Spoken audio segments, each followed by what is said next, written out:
પણ મહેશ દાદા આખા ઈર્ષાનો ભાફો ભરેલો આખો. કવો ગાળવા જાય ને, કવો ગાળવા તોય હલ્લો કરે. હવે કવો ગાળતા હોય એમાં હલ્લો કેમ કરવો? કવો તો ઉથડો રાખ્યો હોય. સાહેબ હુતળિયા બોમ્બ ફોડીને ટોટા સોરી જતા, પાછો બહાર નીકળ્યું કે ઉપડ્યું નહીં, પાછા ડાર કરવા પડશે. ઉપડ્યું નહીં, તે હુતળિયો પડ્યો અંદર.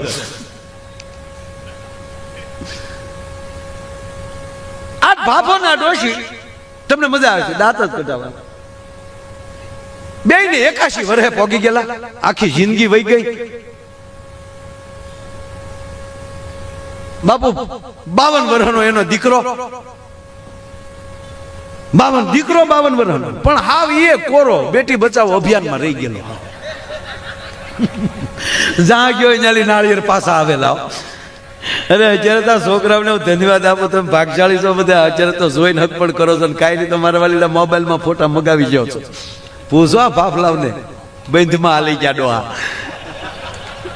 જોવા કોણ જાતું હતું યાર? એ તો વડીલોએ સંબંધ કર્યા ફાઈનલ. એ તો ઘરે આવીને ઘૂંઘટ ખોલ્યા ત્યારે ખબર પડી કે આ આપણા ભાઈ ગુલો રાણી બાદશાહ.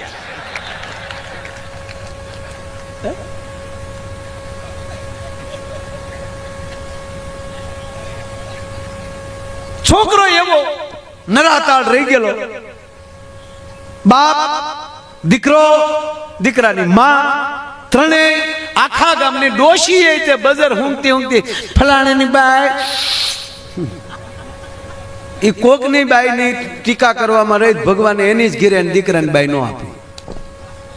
અને હું હંમેશા એક વાત કરું છું, તમારા પરિવાર સિવાયની વ્યક્તિ જ્યારે તમારા પરિવારનું સારું લગાડવા મળે અને સારું લગાડતા લગાડતા અંદર ખોદણી મળે કરવા, તમારા વખાણ કરતી જાય ને તમારી દેરાણી જેઠાણી અથવા તો પરિવારની કોઈ વ્યક્તિની ખોદણી કરવા મળે, ત્યારે માનવાનું કે મંથરા મરી નથી ગઈ, મંથરા તમારી ઘરે પાછી આવી છે.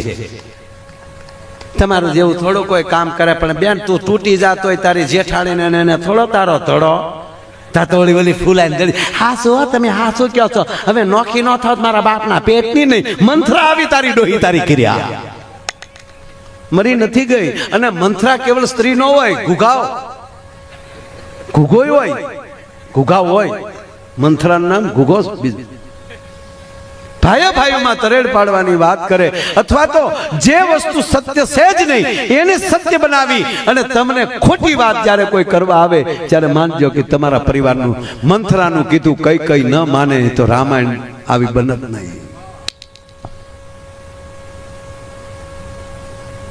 આ ત્રણેય ઈર્ષાના ઘર. હા, ડોશી આખા ગામની ઉપાધિ કર્યા કરે, ભાભો સોરે બેઠો બેઠો બીજાની પીજણીઓ કર્યા કરે.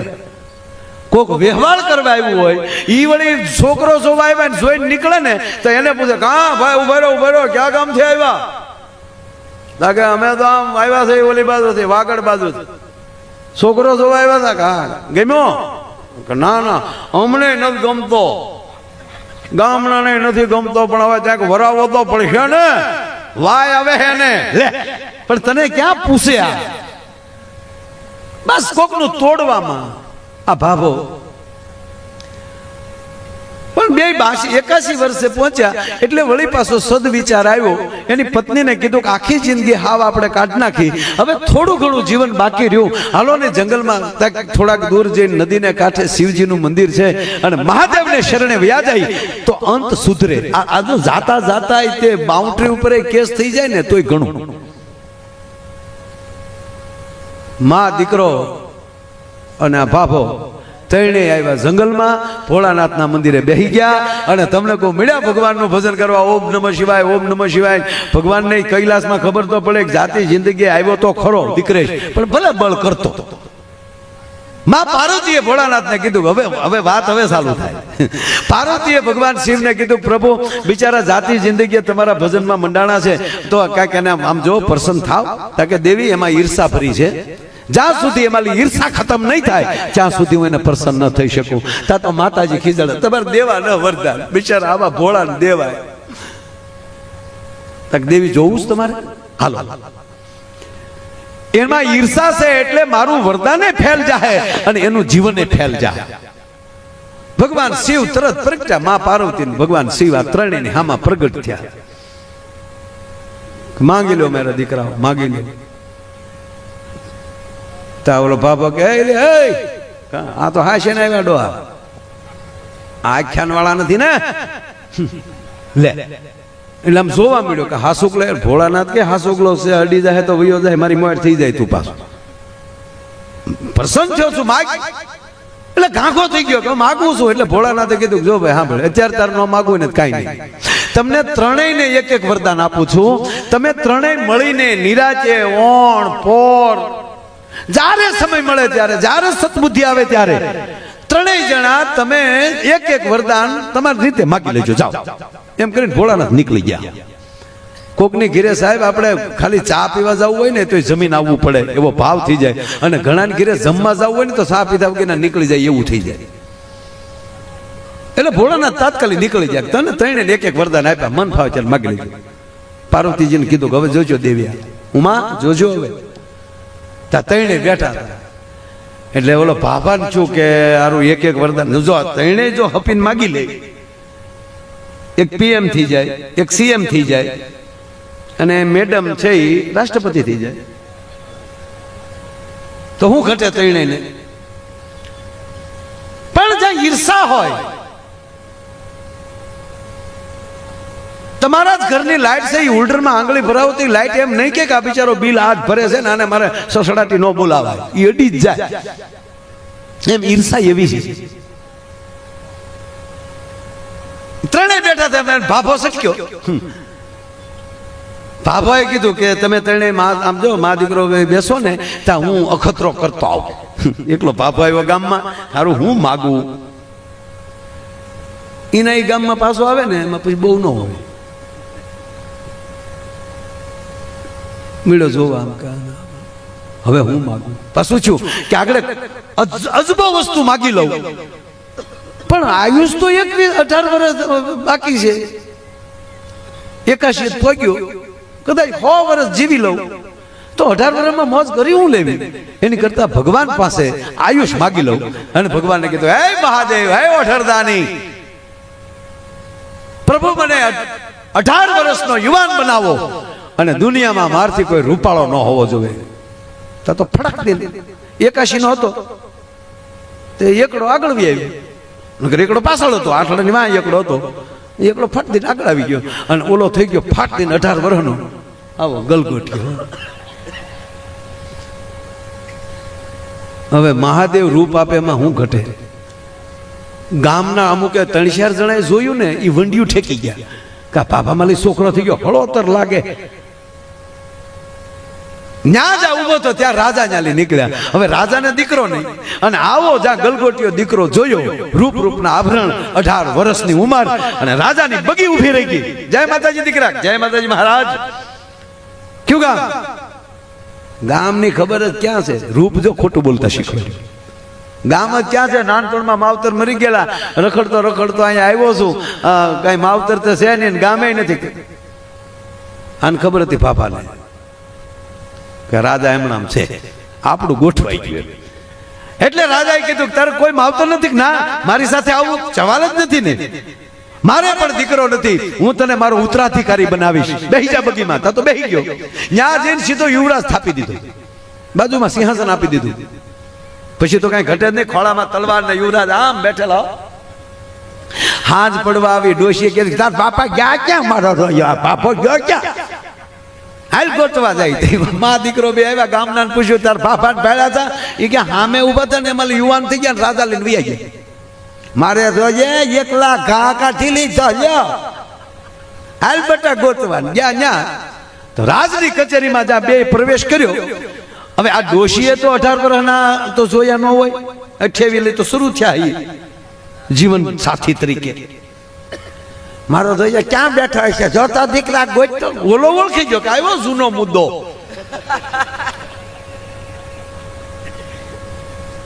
હવે રાજાને આગળ તો ખોટું બોલ્યા છે ને, હવે આ બે ને મા દીકરાને આવતા જોયા એટલે આને ભય લાગ્યો કે આગળ જો આ ઓળખી જાય ને રાજાને કહે તો તકલીફ પડશે. એટલે આમ ડોશી ગોતતી હતી, બટા જોતા ક્યાંય દેખાય?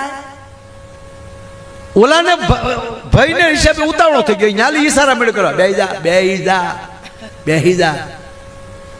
દીકરા માઇન ન માન, ઓલો કુંવર બેઠા ને લખણ તારા બાપ જેવા છે.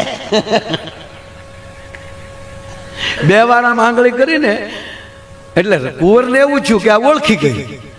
એને બીજાને હુકમ કર્યો, કોલી ડોશી બેસતી નથી, એને બહાર કાઢી આવો, ગાંડી છે. મને ગાંડી ક્યાં છો? વાહ વરદાન. તા તો રાતના માણસો તગડ્યું, હાલો ભાગો ભાગો. યુવરાજ કે એટલે તો પૂરું થઈ જાય. તો ડોશીએ કીધું કાંઈ વાંધો નહીં, ચેષ્ટા કર લે, મારે હજી વરદાન બાકી છે. બહાર જઈને ડોશીએ કીધું કે હે ભોળાનાથ, એ જે મારા ઈ જે છે એ ગધેડો થઈ જાય. ગધેડા નામની ચીજ હતી નહીં. આ ગધેડાની ઉત્પત્તિ તેદી થયા, ગધેશ હતું નહીં. ઓલો ગાય જે બેઠો હતો ને સીધો ગધે. હા ને રાજાને ચૂક મારું સળોતર છે હું. રાતના માણસોએ બે ડફણા માર્યા અને ઊભી બજારે ગધેડું નીકળ્યું. ડોશી ડોશી ગઈ તેદુનો ડોશી ડોશી કરે, તમે જોજો. ડોશી કે કામ મારે રાજા ક્યાં છા બેહી જા, લે નીકળ્યા બધા. આવે દીકરે કાન પકડ્યા, પાપા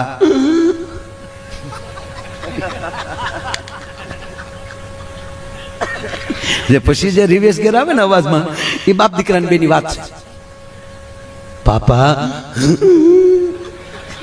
દીધી હું કેટલી ભાષા સમજુ પણ તમને કહું નહીં કોઈ.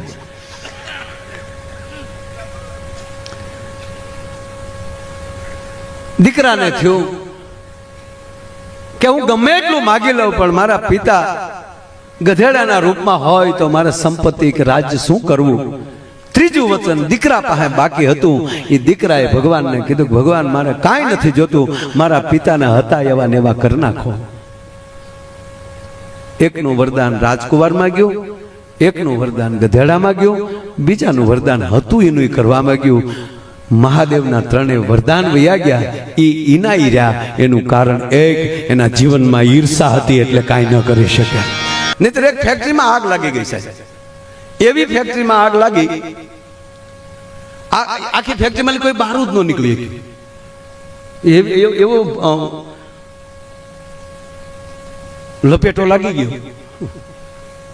ફાયર એટલું બધું જોરદાર થઈ ગયું ને, કોઈ બારૂદ ન નીકળે. આખી ફેક્ટરી ભડતું, અંદર 150-200 જે હોય, કોઈ બારૂદ ન નીકળ્યો. મોટો ભાઈ હોબાળો થઈ ગયો.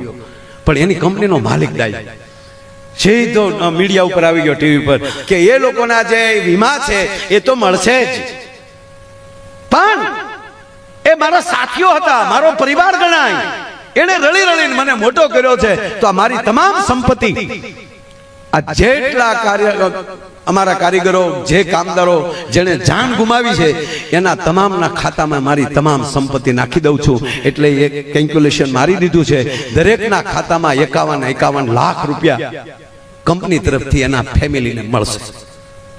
પોપો પડી ગયો. તો જે જે કામ કરતા હતા એની ઘરવાળી ઘરે ટીવી જોતું જ છું. ટીવી સામે બેસી ગયો. દેવતા જેવો માણા કહેવાય, ભગવાનનો માણા કહેવાય. બિચારે જો બધો લૂંટાવી દીધું. લે બેન, છોકરા અહીંયા આવી તો બેટા, આ જે ફેક્ટરીમાં આગ લાગી એમાં તાર બાપા નોકરીમાં જતા ને? હા, ભગવાનની મરજી હોય, એમાં થોડું કોઈનું હાલે. 51 લાખ ઈશ્વરની ગતિ આગળ કોઈનું ન હાલે. બેટા લાય તાર બાપાનો ફોટો, આગળ જરૂર પડશે. છોકરે ફોટો આપ્યો, માથે ઓલી માખ્યું બેઠેલી ના ટપકા થઈ ગયેલા ને, તે બેન બેસેલા. પછી તો રોવા મળ્યા. મને કલ્પના નહોતી, મારે એનો ફોટો સાફ કરવો પડશે. બટા તું હિંમતમાં રહેજે બટા, કાલ મોટા થઈ જાવ દીકરા. ત્યાં એને દરવાજે ટકોરા થયા.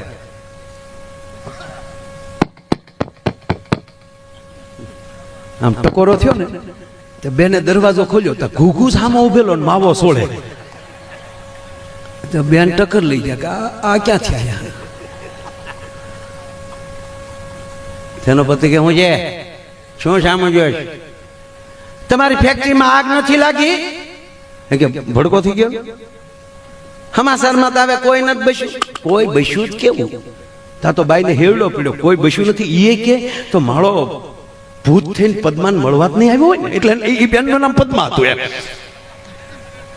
આ તરત પાછું તરત ખબર પડી કે આરું મેરા ભેગું તો ભૂત ન થાય. કે તો ખરેખર તમે છો તા કે હું જ છું, પણ તમે કહો છો કોઈ નથી બચ્યું, તો તમે કેમ બચ્યા? તા કે હું માવો લેવા બહાર ગયો હતો. અને પછી મૂળભાઈ જે બાઈ ખીજાણી છે, હું કહેતું નહીં કહું વ્યસન વાળી બહાર નીકળો, પણ મૂકવું જ નથી, કારણ કે માવો 51 લાખ નો છો સાહેબ. વીમો તો નોખો, આને પ્રેમ ન કહેવાય.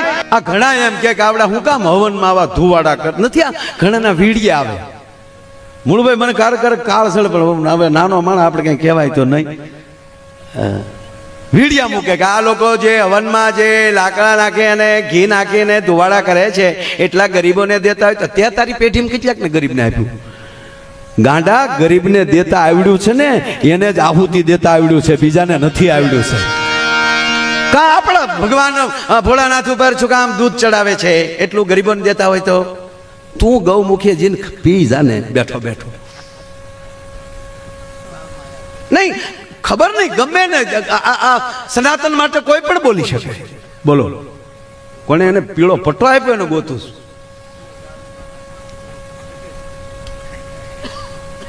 એક તોલું ઘી, એક તોલું ગાયનું દૂધમાંથી બનેલું ઘી, એક તોલું ઘી બળે ને બાપુ 1 ટન ઓક્સિજન આપે છે. પ્રયોગ કરી લેવાની છૂટી. આ કોરોનામાં આપણે પોણા બેસ્યા ને એનું કારણ આ જ હતું. જે હવનની પાસે હતા એને કોરોના જ નથી. પૂછજો જેને હોય, યજ્ઞની નજીક હતા, મને નથી થયો. લ્યો, નકર હું રોજ બાપુ 5 જણાને અડતો. કોરોના ને અમારી જે ત્યાં 100 બેડની હોસ્પિટલ કરી હતી, હું કાયદેસર બધાની બેડ ઉપર બેસી, માડી હોય બાપા હોય એને કપાળ ઉપર આમ હાથ મૂકીને ઘડીક માથું દબાવતો કે દાદા તમને કોરોના હોય તમને અડું ખરો? એમ મને હાજા થઈ જતા. ખરેખર કોરોનાથી નથી મર્યા ને, એટલે બીકથી બહુ મર્યા. અમુક તો હાવ કાયર, ખાલી રિપોર્ટ આવ્યા ને ડોક્ટર એમ કહે ને કે એકચ્યુઅલી તમને કોરોના છે. મને એટલું જ બોલો, રોના તો ન્યા જઈને બોલ્યો. બોલો, ગજબ. પણ મુળુભાઈ આવું જયારે આવે છે ને, મારી ભાષામાં કહું તેને બ્લેક હોલ કહેવામાં આવે. આ કોરોના મરકી જે તે સમય આવી છે, જ્યારે આપણને અભિમાન આવી જાય ને કે અમે 10 ભાઈઓ છે, કોના બાપની તાકાત અમારે સામે જોઈએ કે અમારી પાસે એટલો રૂપિયો છે, કોની તાકાત અમારું નામ કોઈ લઈ શકે, ત્યારે ઈશ્વર આવો બ્લેક હોલ આપે છે કે લે ભાઈઓનું તને તાકાત હતી ને, આવ્યો કોઈ ખબર કાઢવા, લે કાશમાંથી જોતા હતા દાદાજી જીવતા લાગે હો, હા હલે છે. અમુક તો વેન્ટિલેટરને આધારે હલતા હતા, આમાં ઘટા ના આ પાડે, આ ના પાડે તો મશીન હલાવે ડોવાને.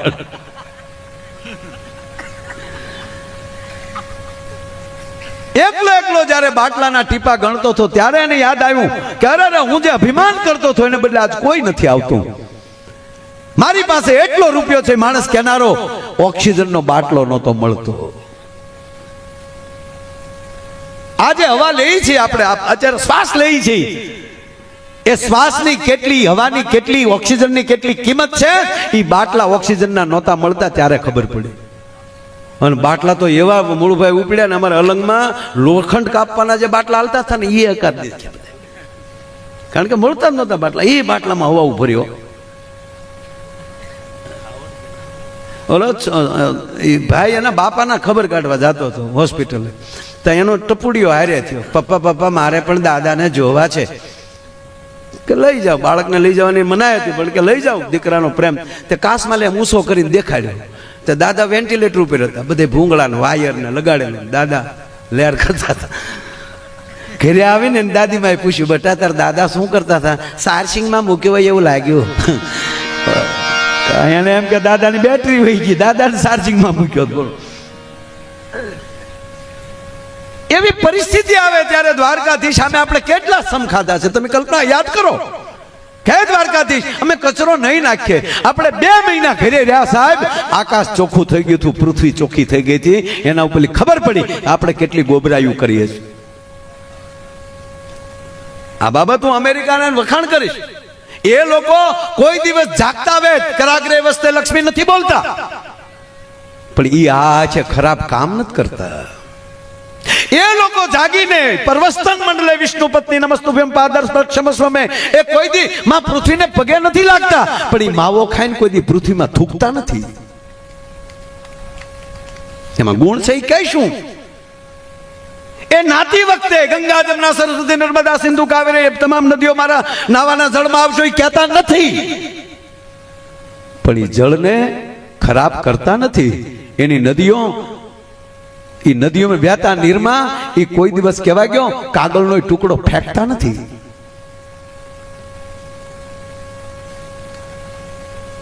અને અહમ વૈશ્વા નરો ભૂત્વા પ્રાણીના દેહમાં સ્મિતમ પ્રાણ એ જમતી પેલા એ શ્લોક નથી ભરતા. યજ્ઞ શિષ્ટા સિનાસંતો મુરસંત સર્વ એ નથી બોલતા, પણ કહેવા ગયો એ જેમનું ખાય છે એ થાળીમાં કોઈ દી થૂકતા નથી. એટલે 600 વર્ષમાં વિશ્વ સત્તા લઈ શકે. આપણે જાગીએ કરાગ્રે વાચે લક્ષ્મી કરમૂલે સરસ્વતી જાગીને છોકરાને મૂકી હેઠું બેહની લાતે તું કે છો કે આમાં લક્ષ્મી વચે છે, ગોવિંદ વચે છે, એનાથી તું નો કાઠલા પકડી કોકના. કહેવાનો મારો અર્થ આ બધું હવે આપણે કરવું પડશે. હું કાલ જ માધવપુરના મેળામાં હું બોલ્યો છું કે આ તમે જ્યાં જામનગર પટો દ્વારકાધીશની આજુબાજુ જેટલા છો સોમનાથ સુધી એમાં આપણું મવાઈ આવી જાય, અમે આવી જઈએ ભેગા. આપણી પાસે માસ્તર સાહેબ જેવી તેવી જવાબદારી નથી. આ બેઠેલા મારા યુવાન ભાઈઓને તમારા દીકરા તરીકે કહું છું, પરદેશનો માણસ એરપોર્ટમાંથી ઉતરે છે ને જામનગર અને દ્વારકા આવવા આવે છે ને, એ પરદેશમાંથી સીધો આવે છે. એને ખબર નથી કે આ ભારતનું ગુજરાત કહેવાય અથવા તો આ બરડો કહેવાય, આ હાલાર કહેવાય, આ ઓખો કહેવાય, આ ઘેડ કહેવાય. એને ખબર નથી. એ ડાયરેક્ટ તમને ભારતના નાગરિક તરીકે જોવે છે અને તમારું જે વર્તન હશે ને એ વિશ્વમાં જઈને એના દેશમાં જેની વાત કરવાનો છે. એટલે મોટામાં મોટી જવાબદારી આપણી આવે છે. આપણે દ્વારકાધીશની નજીક છે ને ભાઈ, કોણ છે આથી માણસો દુનિયા જેને પગે લાગવા માટે સવારના 4 વાગ્યાના લાઈનમાં ઊભા હોય, એને બદલે તમે અમે તો તમારા દર્શન કરીએ ને મારા અમે ધન્ય અનુભવ છે. શું કામ? તમે 2-3 દિવસે તો દ્વારકાધીશના ધરાર એમ કહેવાય કે એની ધજાના તો દર્શન ફરજિયાત કરતા હશો, તો તમે કેટલા ભાગશાળી છો. નગર એક બેન મંદિરે ગયા, ધડદીને બેલ વગેરે, હે ભગવાન હાથે હાથ ભવ મને આ પતિ આપજો. તો પતિ વાહે જ ઉભો હતો, જો ભગવાન આ ભવ પાછો હાથમાં જોવો જોવે. એટલે કેવું કંટાળી ગયું છે બોલો. પણ વાત એ કરતો હતો ભગવાન કૃષ્ણને ભગવાન શું કામ કહે છે? એને કંસ માર્યો એટલે ના. ભગવાન રામે રાવણને માર નાખ્યા એટલે ભગવાન કે નહીં. એ ભગવાન ક્યારે કહેવાય કે જેને જતું કરતા આવડે છે. હાથમાં સુદર્શન ચક્ર ધારણ કરવાની જેનામાં તાકાત હોય, બ્રહ્માંડનો ગોળો તોડી નાખવાની તાકાત હોય અને છતાં શિશુપાલની હોહો ગાળ્યો સહન કરવાની તાકાત ધરાવે ને, ઈ કૃષ્ણ બની શકે. એમણામ ન બની શકાય સાહેબ. કોથળી પીધી નથી રોડે નીકળે આવે એટલે હોય એટલે રહેવા દે. ભગવાન રામ શું કામ? મારે 1-2 પ્રસંગ 1-2 વાતો કરવી છે તમારે, કારણ કે માઇન્ડ હાથમાં આવ્યા છો. કેટલી સંખ્યા, બોળી સંખ્યા સાહેબ. જે રોડેલી નીકળી ત્યાં ટ્રાફિક સાહેબ. પૂછો તો કરો સાહેબ ને કેટલું માણસો, અને દિવસે એટલું હામું એટલું મળતું હતું અને હજી એટલું હાલ્યું જ આવે. એટલે એકવાર આ ગોજિયા પરિવારને તાળીઓથી વધાવો સાહેબ. આ જે કામ કર્યું છે, બસ આવો મેળો કરો, હારે જમો, હારે ઉત્સવ કરો, બસ તૂટી જાઓ બીજાને ભેગા કરવા હાટુ, મોજ કરી લ્યો. અને હવે સાહેબ ને બેઠા વાત કરતા હતા, મેં કીધું આ 10-15 વર્ષમાં સાહેબ ધાર્મિકતા બહુ વધી છે બાપુ. હું તો આ વિદ્યાપીઠના તમામ આચાર્યોને કહું છું, તમારા ભૂદેવના દીકરાને ભણાવી થાકી જાઓ, અમે એટલા યજ્ઞો ચાલુ કરાવીશું કે અમારો ભૂદેવ એક નવીરો ન રહેવો જોઈએ છે. મને બહુ ગમે છે. અને અમે આવા નાના ભૂદેવ, દાદા ઊભા થાવ તો દાદા હવે રૂડો કેવા લાગે છે શાસ્ત્રી દાદા, આમ પાછું આમ ફરો, ઓલી કર ફરો, એ તાળીઓથી વધાવો. આ હાવ નવા નકર ભૂદેવ કશ્યપ દાદાના ચરણોમાં પ્રણામ. એટલે હું પગે લાગ્યો તો મેં કીધું હાથ તો મૂકો યાર માથા ઉપર. દાદા 1 મિનિટ આવો ને કશ્યપ દાદા આવો. પછી મારે તમને દાંત કઢાવીને ગોટા વળવી દેવા છે. પણ દાદા આવો આ બાજુ. હા અરે એક ગોર દાદા તમને કહું ફેરા ફરવતા હતા. હા આપણે ગામડાના દાદા ભલે દાદા આપણે તેથી અમારે સંસ્કૃત વિદ્યાપીઠમાં અમારા ભૂદેવો ભણ્યા નથી, પણ દ્વારકાધીશનું વચન છે કે મારા દેશનો ભૂદેવ જેને ડાબે ખંભે જનોય હોય એના મોઢામાંથી જે નીકળે વેદ જ નીકળતો હોય છે. એટલે અમારો વરરાજો ફેરા ફરતો હતો ને ગોર બાપા ઉભેલા કંકાવટીને ચોખા લે ઓમ શુભ લગ્ન મંડપ જય વરરાજાના પગમાં લિંગ બૂટ મોજા કાઢીને વરરાજાના જમણા પગનો અંગૂઠો ખેતરપાળને અડાડો અણવર કાલ્યો ગોર દાદા 100 રૂપિયા તમારો અંગૂઠો અડાડી ગયો. ભલે આમ તો કે હું મૂળુભાઈ બે હાઠુભાઈ છે,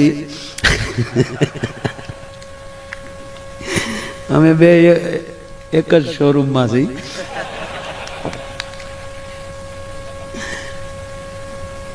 દાદા મને પછી કહેજો, મને ખબર નથી એટલે કહું આ ખેતરપાળને અંગૂઠો હું કામ અડાડીએ હજી મને ખબર નથી.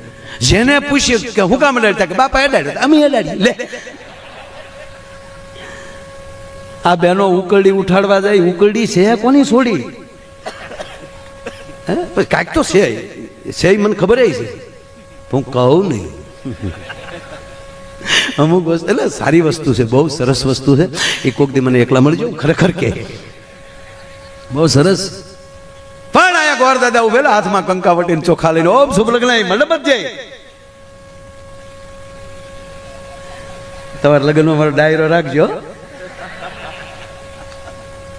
એ તો મેં હમણાં ગોર દાદા હતા ને મેં કીધું દાદા લગ્ન કરવાના હતા કે નહીં હમણાં લગ્ન નહીં કરવા. મેં કીધું મૂછનો દોરો ફૂટે પછી પૂછાય. સમય એને ખબર ને અત્યારે એને ભણવાની ખબર હોય એટલે મારે એની પાસે એક શ્લોક બોલાવો.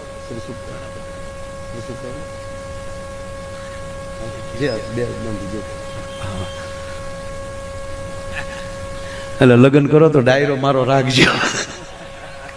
એટલે અહીંયા ગોર દાદા ટૂંકમાં એક ઉપાડી એટલે વાત કીધું. ગોર દાદા હાથમાં કંકાવટીને ઉભેલા વરરાજાના પગમાલી બૂટ મોજા કાઢી નહીં વરરાજાના જમણા પગનો અંગૂઠો ખેતરપાળને અડાડો. ગોર દાદાને કીધું કાલ્યો દાદા બીજા બસો હે ભાઈ રૂપિયાથી નો હાલે, વિધિમાં ફેરફાર નહીં. વરરાજાનો અંગૂઠો અડાડો પડે બાપા તો તારું નો કહો અણવર તારો પણ પગનો અંગૂઠો ન ચાલે, તારા બાપુજીનો પણ ન ચાલે.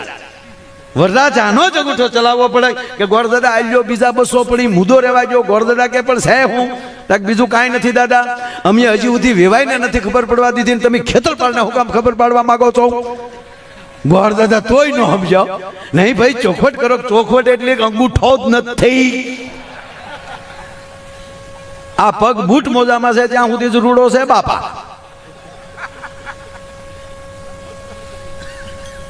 એની ઉપર બહુ મોટી કથા છે.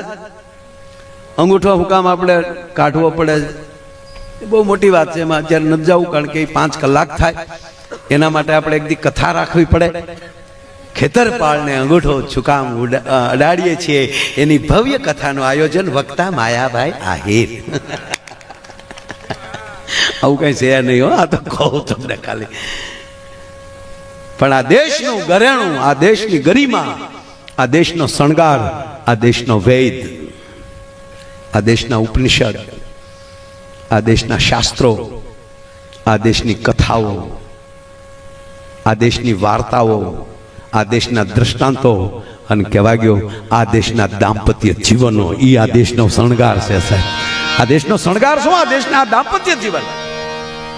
અને એવા ભૂદેવ અહીંયા બેઠા છે બાળેટા, એને વિનંતી કરું કે એક એવો શ્લોક આ તમે યજ્ઞમાં તો મોજ કરાવો છો, પણ એકવાર આ દાદા બોલે ત્યાં સુધી બધાએ ટટ્ટાર બેસી આંખો બંધ કરી દ્વારકાધીશની મૂર્તિને નજર સામે કેન્દ્રિત કરવાની છે. 1 મિનિટ આવું કરવાનું છે સાહેબ.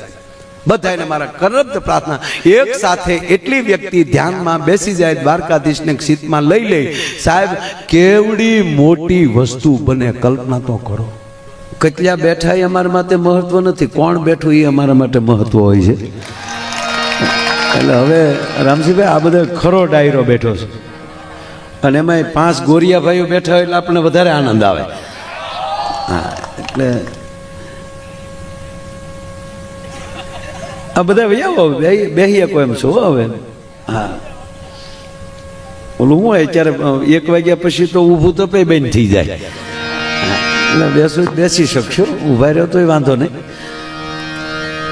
પણ અહીંયા જગ્યા થઈ ગઈ છે ઘણી. ગુલ રહે ગુલશન રહે ગુલ કે પત્તે ચલે ગયે, अब अच्छे अच्छे बैठे रहे मिस को लिए चले गए. આવું કહેવાય યાર? મારો દીકરો વિયો જો શું થયું? હા બેઠો બેઠો છે. હા બાપ દીકરો બે આવ્યા હાથ. તમે શું સમજો, જે અમારું નાનું ટપુરિયું તો આવ્યું નહીં, એને વળી પાછું અત્યારે પરસાર હાલે ને તો એ ધંધે સડેલો એક નોખો છે. એટલે નોખો એટલે આમ કઈ મારથી નહીં, એને ઊભા ઊભા બોલવાનું ચાલુ કર્યું છે, એને જે સારું લાગે યાર. હા તમારે કોઈ દેવી કલ્પના નહીં કરવાની. સાહેબ પૂછતા હતા મને કે તમારા છોકરાએ ગાવાનું ચાલુ કર્યું? ના ના, આ બોલવાનું. એટલે એવું કાંઈ બધું એવું કાંઈ નહીં, ડૉક્ટરના છોકરા ડૉક્ટર જ થાય ભાઈ, હોવ ને સારું લાગે એવું હોવ. તમે યાર સરસ કાનગોપીમાં છો, હે એકવાર ઊભા થાવ ને તાળીઓથી વધાવવાનું છે. એનું શરીર ફોરું કેટલું છે, કેટલા વર્ષ થયા?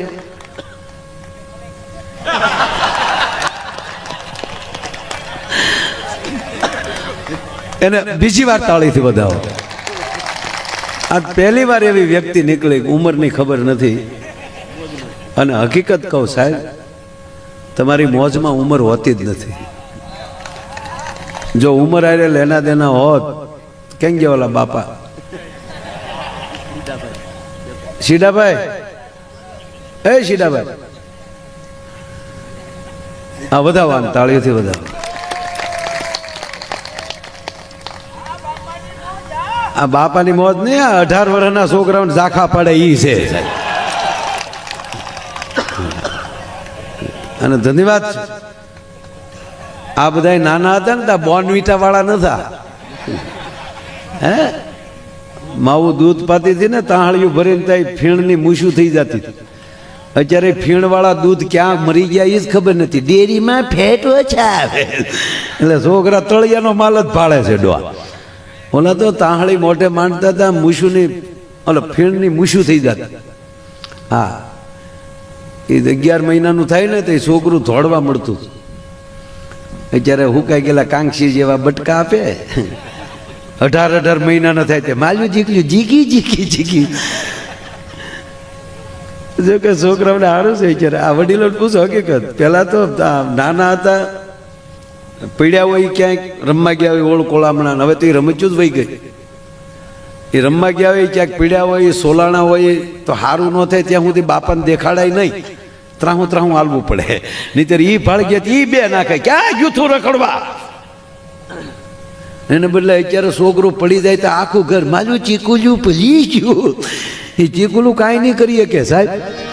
પણ ભગવાન કૃષ્ણ આપણને કહે છે કે જીવન, ભગવાન કૃષ્ણ 11 વર્ષ ને 52 દિવસ ગોકુળમાં રહ્યા. એની બાળલીલાના વર્ણન જુઓ સાહેબ. કૃષ્ણ એ શીખવે છે કે બાળપણ કેવું હોવું જોઈએ, પોરખીલું, ગોવર્ધન ઊંચો કરવાની તાકાત હોવી જોઈએ. એનો અર્થ સંગઠન બળ. આપણે આખી નાયત જે આખો સમાજ છે, હમણાં વડીલ બોલ્યા કે આપણી જેવું ગોત્ર, સારી વાત છે, પણ આપણે કડેલી નબળા. આપણે બેહવું એટલે પછી ઘડીક ટેકો જોવે. કડીની નબળા કે નહીં બાપા? થોડી પૂછું હું કામ કીધું નહીં ખબર છે, ગોકુળથી આપણે જે ગોવર્ધન ઊંચો કર્યો જીતુભાઈ, ગોવર્ધન ઊંચો કર્યો ને એટલે આ મૂળ તો આપણે ના જ. બધા ભગવાન કૃષ્ણે કીધું કે બધા લાકડીઓ રાખો, એ લાકડીઓના ટેકા રાખ્યા ને ભગવાન ટસલી આંગળી એક જ હાથ હોય, એક હાથે તો મોરલી વગા વાહળી વગાડતો ભગવાન. એટલે તરત નાયત ને તરત ઓલું થાય. એ કે કઈ ટસલી આંગળીએ થોડો ગોવર્ધન રે, એ તો આપણે લાકડીઓ રાખી એકીએ. ભગવાન કે એમ કે મારા નાથે થોડીક ઢીલ દીધી હો, એ ગોવર્ધનની ઢીલ. તાર ડોહા કીડે કડાક આવ્યા, લેજે વરદાન તારું ડોહું કર્યા. એ તેદુનો જે ખટકો રહી ગયો. મૂળ વાત એટલી કહું સાહેબ, જીવતા હોય ત્યારે હવને જાણી લેજો. વેળું ન પડી જાય. ભગવાન કૃષ્ણને ગોકુળમાં હતા ત્યારે બધાએ ભગવાન નથી સ્વીકાર્યા. કોકને વેમ પડ્યો કે આવો થોડો ભગવાન. અરે બ્રહ્માને વેમ પડ્યો, ખુદ બ્રહ્માને, કે જે વિષ્ણુ કૃષ્ણ બનીને ગયા છે અને આવી લીલા, ગેડી દડે રમે, માખણ ચોરે, ગોપીઓના વસ્ત્ર શીર ચોરે, એના માટલા ફોડે, ગાયો ચારે, આવો બ્રહ્મ ગોવાળોનું યઠું ખાય, એના ભાતા ખાય. અને બ્રહ્માજીને વેમ પડ્યો. સાહેબ, ભાગવતનો પ્રસિદ્ધ પ્રસંગ, મારા ખીચાની વાત નથી. બ્રહ્માને વેમ પડ્યો કે આવો ભગવાન હોય. બ્રહ્માજીને કૃષ્ણની પરીક્ષા કરી બ્રહ્માએ. ભગવાન કૃષ્ણ ગાયો ચારતા હતા, ગોવાળો બધા ક્રીડા કરતા હતા, અને ભગવાન કૃષ્ણ આંખો બંધ કરી અને વાહાળીમાં તલીન થયા. એટલી ક્ષણમાં બ્રહ્માજીએ બધા ગોવાળોને એ બ્રહ્માની માયાથી બધાને બ્રહ્મલોકમાં લઈ લીધા. બધા ગોવાળો. કૃષ્ણ ભગવાનને હસવું આવ્યું. કરે બ્રહ્મા, દાદા તમને વેમ પડ્યો? એટલે ભગવાન કૃષ્ણે શું કર્યું? એવા ને એવા ગોવાળિયા બીજા બનાવી નાખ્યા. એના ઈજ અને બ્રહ્માનું રૂપ લઈ અને બ્રહ્મલોકમાં પહોંચી ગયા. ત્યાં જે અને જે એના જે દ્વારપાળો હતા, ચોકીદારો, એને કીધું, પોતે બ્રહ્માનું રૂપ લઈ ગયા અને એને કીધું કે હું અંદર જાઉં છું. એક મારી જેવું રૂપ ધારણ કરીને એક ફરે છે, મહેરબાની કરીને અંદર આવવા દેતા નહીં. એમ કે કૃષ્ણ ન્યાલી થઈને પછી પાછા સીધા ગોકુળ ગયા. દ્વારપાળ ને છું કે આપણા ભગવાન બ્રહ્મા તો અંદર ગયા બ્રહ્મલોકમાં. અહીંયા એની જેવા જ ગોવાળિયા, માયા આયર જેવો જ બીજો માયો, બીજો બિરજુ. બ્રહ્માએ જ આમ નજર કરી વ્રજમાં તો બ્રહ્માજીને આશ્ચર્ય થઈ ગયું કે હાલે લે આ તો. અને જેવા ઈ પોતે બ્રહ્મલોકમાં જે અંદર પ્રવેશ કરવા ગયા હતા, દ્વારપાળો એટલું કીધું, એ કઈ બાજુ? અરે કે હું અરે હવે અમારા ભગવાન તો આગળ અંદર ગયા અને અમને કહીને ગયા. અને સાહેબ બ્રહ્માજીને ચૂકા હવે ઈ બ્રહ્મ સાચો છે. અને ભગવાન કૃષ્ણને કહે છે, પછી તો એને આખી કથા છે, એમાં મારે આગળ નથી હોતું, પણ બ્રહ્માને ભ્રમ થઈ જાય એવો કૃષ્ણ, ઈ પરમાત્મા, ઈ જો આપણે નિહળે રમીને મોટો થયો હોય, હે માડી તારા કેટલા એ જના માની રે આક માણી રે નંદરાણી તારા.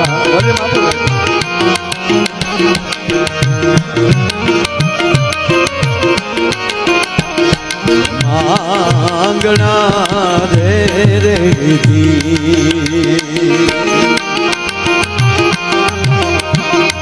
મારી તારા કેટલા એ જના માની રે આખ માણી રે નંદરાણી તારા. માંગણા રે રે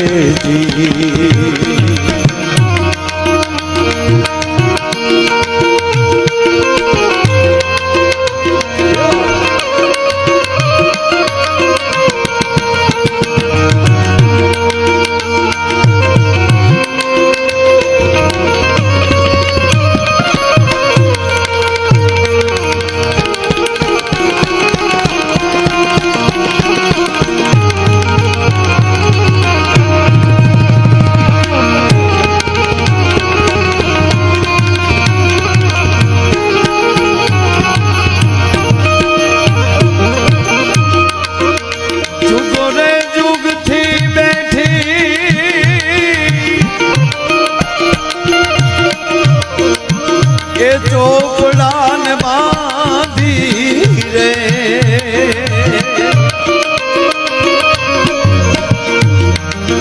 જુગો રે જુગથી બેઠી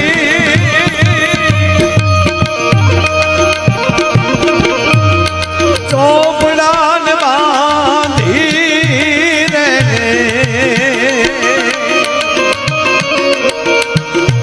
મારી તારી પતિ હે આજે બધી ઉઘરાણી રે નંદરાણી તારા માંગણા રે